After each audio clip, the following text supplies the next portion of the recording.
राधा वल्लभ श्री हरिवंश गुरु जी के चरणों में कोटि कोटि प्रणाम। आज मैं आपको बताऊंगी कि हम अपने जीवन में आए कष्टों को कैसे हम दूर कर सकते हैं। तो ऐसा है कि सबसे पहले तो लाइफ में विश्वास होना बहुत ज़रूरी है। हम सबसे पहला काम ये करेंगे कि हम कोई भी एक नाम पकड़ें, चाहे वो राधा राधा हो, राम राम हो या कृष्णा कृष्णा हो। अगर हम राधा राधा नाम लेते हैं तो हमारे जीवन में कभी भी कोई बाधा नहीं आती। ये मेरा खुद का अनुभव है। कोई कहता है कि अगर ज़्यादा धन हमारे पास नहीं है तो हम दान कैसे कर सकते हैं। तो ये ज़रूरी नहीं है कि अगर हमारे पास ज़्यादा हो तो हम तभी कर सकते हैं। एक बार एक आंटी हुआ करते थे, मैं उनके घर जाती होती थी। तो आंटी का सबसे पहला काम क्या होता था कि उन्होंने सुबह उठते सार सबसे पहले भगवान का नाम लेना, फिर उन्होंने धरती माता को नमस्कार करना और उन्होंने सीधा किचन में जाना और उन्होंने एक आटे की मुट्ठी निकालनी और एक उन्होंने डिब्बे में डाल देते। धीरे धीरे जब वो 15-20 दिनों में डिब्बा भर जाता था तो आंटी क्या करते कि उनकी रोटियां बनाकर या तो वो गाय को खिला देते, साथ में थोड़ा गुड़ डाल देते थे, या वही आटा कभी कभी वो जाके लंगर वाले आटे में डाल देते थे कि ताकि भूखों को भोजन मिल सके। ऐसा करते करते उन्होंने अपना सोम और मंगल ग्रह ठीक कर लिया, जबकि उनकी आर्थिक स्थिति भी ठीक नहीं थी। फिर आते हैं हम बुध ग्रह पे। तो बुध ग्रह क्या है कि अगर हम किसी भी ग्रीन चीज का दान करते हैं, अगर हम ग्रीन चीज का दान नहीं भी कर सकते, हमारे पास नहीं है, तो हम क्या है कि तुलसी माता को बुधवार को हम अपना जल दे सकते हैं। साथ में हम ओम नमो भगवते वासुदेवाय का हम साथ में जाप कर सकते हैं। जाप करते करते हम तुलसी माता को पानी दे सकते हैं। ऐसे हम अपना बुध ग्रह भी ठीक कर सकते हैं।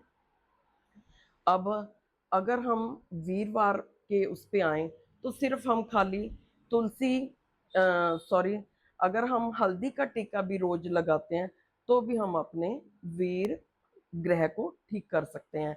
या हम आटे के अंदर एक चुटकी हल्दी मिलाकर भी हम उसे सारे परिवार की उससे हम अपनी खुशियां ला सकते हैं।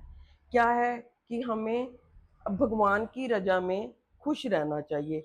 अगर हमें भगवान ने कम दिया है तो भी हमें उसकी कृपा समझनी चाहिए, अगर हमें ज़्यादा दिया है तो भी हमें उसकी कृपा समझनी चाहिए। और रात को सोते समय जब हम बेड पर जाते हैं तो उस भगवान का धन्यवाद करना चाहिए कि हे प्रभु, आपकी कृपा से हमारा जो ये दिन है बहुत ही अच्छा निकला। और अगर हम सुबह उठते हैं तो भी हमें परमात्मा का शुक्रिया करना चाहिए कि हे परमात्मा, हमने सारी रात अच्छी सांस ली और हम सुबह आपके दर्शन कर रहे हैं। अगर हम आए, जैसे कि हम सुनते हैं कि पक्षियों को दाना देने से धन के हमारे भंडार भर जाते हैं या कुछ है, ऐसा सुनते ही हमारे मन में जिज्ञासा होने लगती है कि वाकई ऐसा होता है। और कहीं ना कहीं हमें हमारे मन में शक भी आता है कि वाकई ऐसा होता है। लेकिन ये बात बिल्कुल सच है।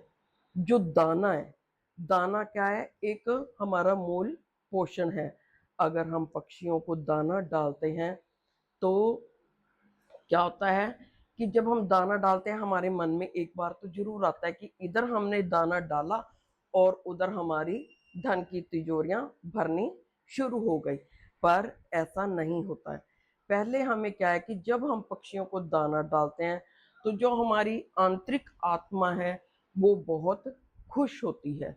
जब हमारे अंदर बदलाव आता है तो ये भगवान की तरफ से एक नेचर है, तो वो बाहर भी वो सब चेंज होता ही होता है।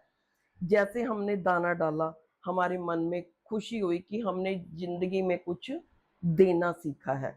और ऐसे ही होता है। देखो, जब अंदर हम किसी चीज का बीज फसल का बोते हैं तो उसको भी कुछ टाइम लगता है कि वो बीज जो है बाद में फल बनकर आता है।